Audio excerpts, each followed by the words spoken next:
ധരണീഗർഭസംഭൂതം വിദ്യുൽകാന്തി സമപ്രഭം കുമാരം ശക്തിഹസ്തം ച മംഗളം പ്രണമാമ്യഹം.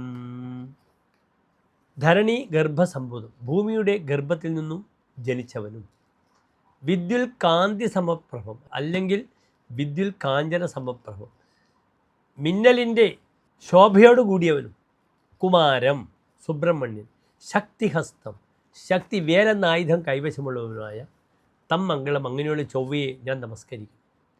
ചൊവ്വയുടെ പര്യായങ്ങളാണ് ഭൂമി ചേർത്തുള്ള എല്ലാ പര്യായങ്ങളും അല്ലേ. ധരണീപതിഹി, ശ്മാപതിഹി, ഭൂപതിഹി, ഭൂമിസുതഃ, ഭൂമിസൂനുഹു, ഇതൊക്കെ ചൊവ്വയുടെ പര്യായങ്ങളാണ്. ഇവിടെ നാം എന്തിനാണ് ചൊവ്വയെപ്പറ്റി ചർച്ച ചെയ്യുന്നത്? ചൊവ്വ ഇതാ ജ്യോതിശാസ്ത്രത്തിൽ തൻ്റെ ഉച്ചരാശിയായ മകരൻ രാശി കഴിഞ്ഞ് കുംഭൻ രാശിയിലേക്ക് പ്രവേശിക്കുകയാണ്. എപ്പോഴാണ് പ്രവേശിക്കുന്നത്? 1201 കുംഭമാസം 11-ാം തീയതി, അതായത് 2026 ഫെബ്രുവരി മാസം 23-ാം തീയതി ചൊവ്വ കുംഭത്തിലേക്ക് പ്രവേശിക്കുകയാണ്. എത്ര ദിവസമാണ് അവിടെ ചൊവ്വ ഉള്ളത്? 40 ദിനങ്ങളാണ് കുംഭൻ രാശിയിൽ നിൽക്കുന്നത്. ഈ 40 ദിനങ്ങൾ കുംഭൻ രാശിയിൽ നിൽക്കുന്ന ചൊവ്വ എപ്രകാരം ഓരോ രാശിക്കാർക്കും ശുഭാശുഭ ഫലങ്ങളെ പ്രദാനം ചെയ്യുന്ന വിഷയമാണ് നാം ചർച്ച ചെയ്യുന്നത്. കുംഭത്തിൽ നിൽക്കുന്ന ചൊവ്വയുടെ ആശ്രയഫലം നന്നായിട്ടല്ല ആചാര്യന്മാർ വിവരിച്ചിട്ടുള്ളത്. ദുഃഖാർത്തോ വിഡ്ഢനഃ അടനഃ അനൃതരതിഹി തീഷ്ണശ്ച കുംഭസ്ഥിതി. ദുഃഖിതനാവുക, ധനം കൈവിട്ടു പോകുക, അടനഃ പരിഭ്രമം സഞ്ചരിക്കുക, അനൃതരതിഹി ചീത്ത കൂട്ടുകെട്ടിലേക്ക് പോവുക, ചീത്ത രതിയിലേക്ക് പോവുക, തീഷ്ണസ് അനാവശ്യമായി തീഷ്ണ സ്വഭാവം പ്രകടിപ്പിക്കുക.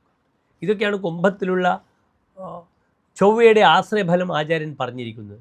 അതിനാൽ വളരെ ശ്രദ്ധിക്കണം. ഈ ചൊവ്വ ഈ 40 ദിവസക്കാലം ഓരോ രാശിക്കാർക്കും എപ്രകാരം ശുഭാശുഭ ഫലങ്ങളെ പ്രദാനം ചെയ്യുന്ന വിഷയമാണ് നാം ചർച്ച ചെയ്യുന്നത്.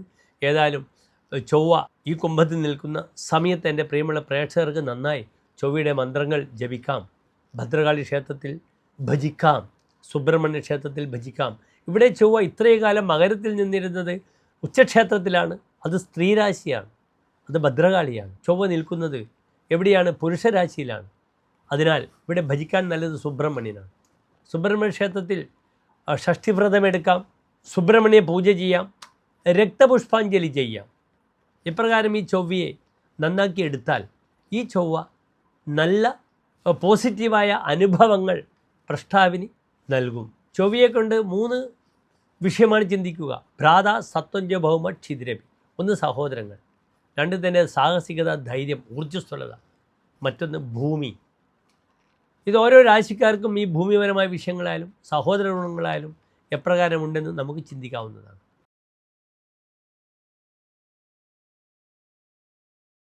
മകംപൂരം ഉത്രം നക്ഷത്രത്തിൻ്റെ ആദ്യത്തെ 15 നാഴിക വരുന്ന 2 നക്ഷത്ര സമൂഹം. ഇവിടെ ചൊവ്വ നിൽക്കുന്നത് ചാരവശാൽ ഇത്രയും നാൾ മകരത്തിലായിരുന്നു, 6-ാം ഭാവത്തിൽ ശക്തമായിരുന്നു. ഇപ്പോഴിതാ ചൊവ്വ നിൽക്കുന്നത് 7-ാം ഭാവത്തിലാണ്. 7-ാം ഭാവത്തിലൊരു പാപഗ്രഹമായി ചൊവ്വ നിൽക്കുന്നത് അത്ര ശുഭമാണോ?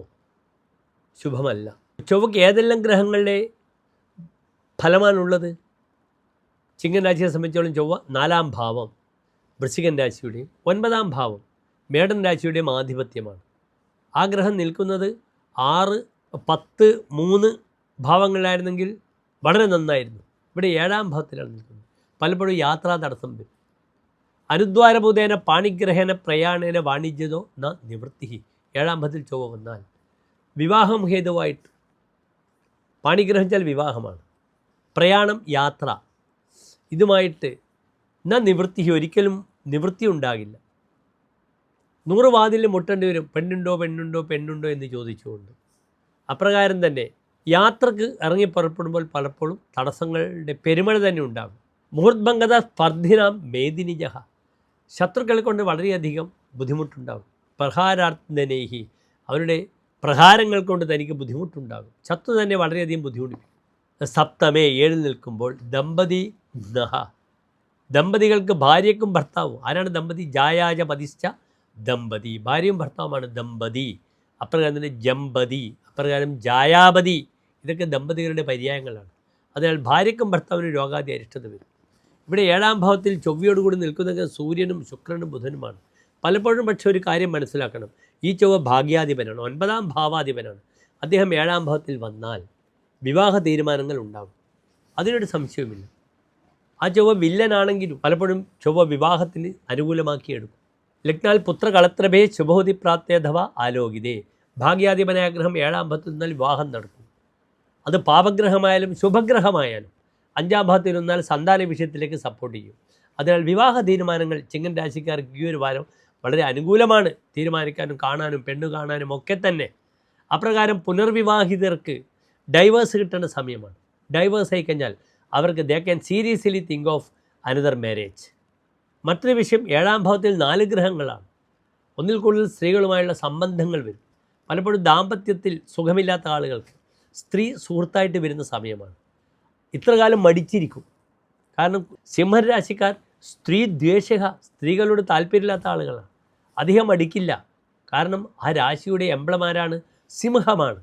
സിംഹരാശിക്കാർ എപ്പോഴും സ്ത്രീ വിഷയത്തിൽ വളരെ ശക്തരായിരിക്കണമെന്നില്ല. കാരണം ആൺസിംഹം പെൺസിംഹത്തിനെ കാണുന്നത് വർഷത്തിലൊരിക്കലാണ്. ഒരു വർഷത്തിലൊരിക്കൽ ഇണചേർന്ന് അതിൽ കുറേ മക്കളെ ഉണ്ടാക്കിയിടും. ഇതാണ് സിംഹത്തിൻ്റെ സ്വഭാവം. ആ സ്വഭാവം ചിങ്ങൻ രാശിക്കാർക്കുണ്ടാകും. പക്ഷേ ഇവിടെ ശുക്രനും ചൊവ്വയും ഒക്കെ വരുമ്പോൾ ഒരു പെട്ടെന്നൊരു റൊമാൻറ്റിക് ആവുക. ഇതുവരെ അടങ്ങിയിരുന്ന വ്യക്തികൾക്ക് തൻ്റെ പ്രണയം മറ്റുള്ളവരോട് പറയാം. ഭാഗ്യാധിപനാണ് ചൊവ്വ. ഭൂമി വാങ്ങാനും അനുകൂലമായ സമയമാണ്. ഭൂമി വിൽപ്പനക്കും വേണമെങ്കിൽ ശ്രമിക്കാം. ഏതായാലും 40 ദിവസക്കാലം ഈ ചൊവ്വ ഒരു മധ്യമത്തിലുള്ള ഫലത്തെ പ്രദാനം ചെയ്യുമെന്നറിയുക. ഈ മൂത്രാശയ സംബന്ധമായ രോഗങ്ങൾ ശ്രദ്ധിക്കണം. മൂത്രത്തിൽ കല്ല്, മൂത്രത്തിൽ പഴുപ്പ് വരും. പല്ലിനെ ശ്രദ്ധിക്കണം. പുരുഷനാണെങ്കിൽ പ്രോസ്റ്റേറ്റ് ഗ്ലാൻഡിൻ്റെ ഉപദ്രവം വരും. മൂത്രാശയ സംബന്ധമായ രോഗങ്ങൾ. സ്ത്രീകളാണെങ്കിൽ ഫൈബ്രോയിഡിൻ്റെ ബുദ്ധിമുട്ട്, യൂട്രസ് ഫൈബ്രോയിഡിനെ വളരെ ശ്രദ്ധിച്ചു കൊള്ളുക. പരിഹാരങ്ങൾ ചെയ്യുക. നന്ദി, നമസ്തേ.